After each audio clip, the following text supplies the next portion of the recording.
Vegan fam, we need to talk. So the language that we use when we talk about other animals is super important. And I think we can use it in clever ways, not only to deliver our message, but also to subtly teach others and perhaps change their opinions. In this video, I want to share with you a few examples that I've learned over many years. And it's important to realise how the words that we use make other people think and feel.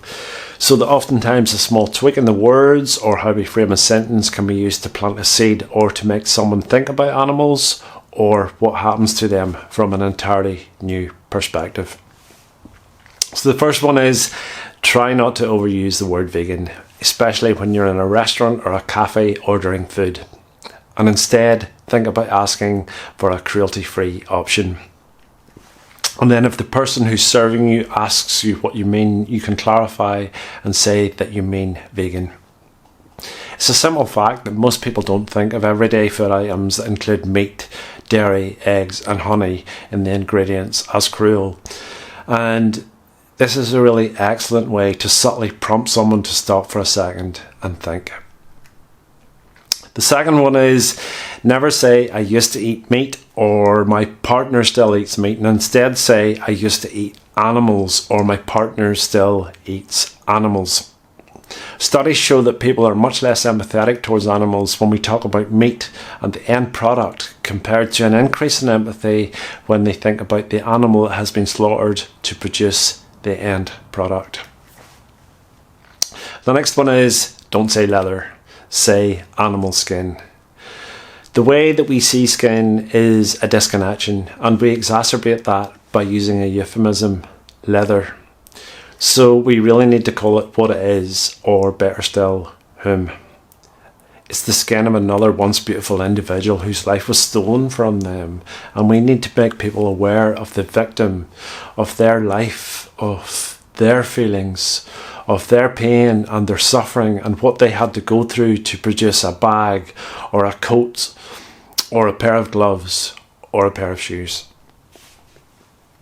The next one is never refer to an animal as it. They are he, she or they. Historically, we've treated animals like things rather than the sentient entities they are in their own right. They are living creatures that we share this planet with. They are not emotionless objects.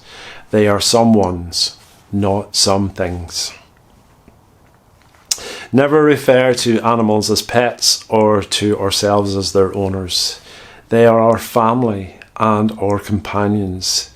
They are feeling whole individuals with emotions and interests, not something you own or something that you have. Never ever call animals stupid or dumb. Animals are so much smarter than most people realise, and we now have compelling evidence that animals that have been so long caricatured as mindlessly dumb.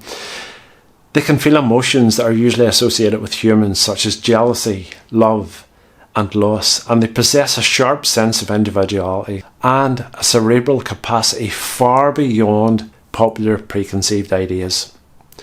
For example, chickens feel intention and expectation and can tell many people apart. Pigs use sophisticated form of consciousness to deceive other animals for a greater personal reward. Sheep can carry the mental image of another sheep or a human person for over 2 years. And fish, that are renowned for having short memories, well, recent evidence suggests that they can be highly manipulative and cultured. Next, if someone offers you food that includes an animal product and they say to you, oh, you can't eat this, well, then you correct them and say, it's not that I can't eat it, I just choose not to. And finally, avoid saying farm animals and instead say farmed animals. There's no such thing as a farm animal. There are only animals who we farm, and they're the ones we choose to exploit by farming them. So while none of these may not seem like a big issue for some, we need to realise the language we use when talking about animals can really help or hinder or fight for equality. Can you think of more examples? Well, feel free to add them in the comments below.